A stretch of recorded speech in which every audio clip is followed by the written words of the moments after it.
You can lead a team, manage a household, handle pressure, and carry a lot without falling apart.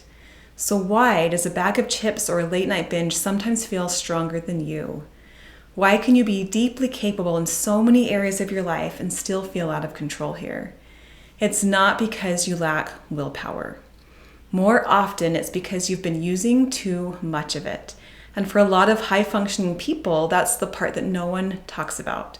Sometimes the reason this feels so hard isn't because you're weak. It's because the part of you trying to hold it all together is already overloaded. And when that happens, food can start to feel less like a choice and more like relief. Today, I want to talk about why this happens, why it can feel so out of control even when you're trying hard, and why more discipline usually isn't the thing that changes it. Because this is one of the most painful parts of this pattern. Not just the eating itself, but the confusion of knowing better and still feeling like something takes over. You know what's happening. You may even know that this is stress and not hunger. You know this probably actually won't make you feel better, and still it can feel like something in you is already moving before the rest of you catches up. Because awareness by itself doesn't create change. And awareness without enough safety often just creates more frustration. Now you can see what's happening, but you still don't know how to help yourself in it. That's the part that can feel so defeating, like you're watching yourself do it. Like a part of you knows exactly what's happening, and another part is already halfway through the bag of chips. That's the part that feels so disorienting. Not just, why did I eat that? But why does this feel automatic when I'm trying so hard to stop? That's usually the moment people start turning on themselves. This makes no sense. I know better than this. What's wrong with me? And over time, that becomes the deeper wound. Not just the eating, the loss of trust, the feeling that maybe you can't rely on yourself here. But this is the part I really want you to hear. This does not mean you're broken. It means something in you is overwhelmed. And a lot of high-functioning people get very good at managing what's happening around them while quietly disconnecting from what's happening inside them.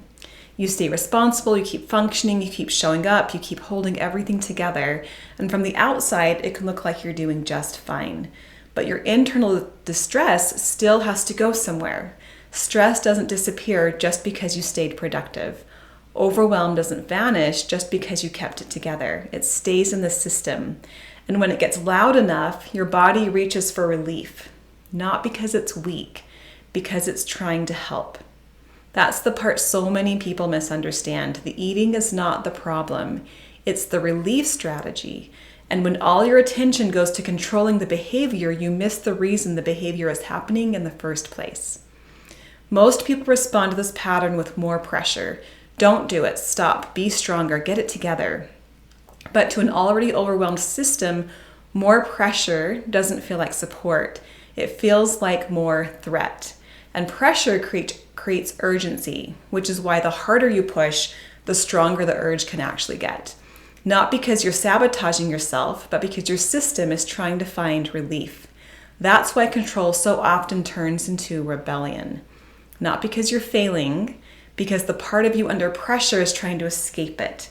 And this is why more control hasn't created more safety. It just creates more exhaustion. So the shift is not, how do I control this better? The shift is, what would help this feel safer right now? And sometimes that starts with a second question. What would help me feel more connected to myself here? Because for a lot of people, what makes the urge escalate is not the urge itself. It's the feeling of being alone in it. And learning how to stay connected to yourself in that moment is where this starts to change. So the next time that urge shows up, instead of don't do this, try something in me is overwhelmed right now. That one shift changes everything because now you're not fighting yourself, you're listening. And when your system no longer has to escalate to get your attention, something starts to soften. This is where self-trust begins. Not when you force yourself into perfect control, but when you learn how to stay with yourself when things feel hard. That's what actually changes this pattern. Not more pressure, not more shame, a different kind of support. Because presence provides the relief that food was trying to mimic. And that's how this all starts to change. Not all at once, but one moment of staying with yourself instead of fighting yourself at a time. If this is the kind of pattern you've been stuck in, this is exactly the work I do. I'll link ways to work with me below. And if you want to go deeper into that first skill that helps interrupt the pattern, watch my video on how to create space next. Thanks so much for being here. I will see you in the next video.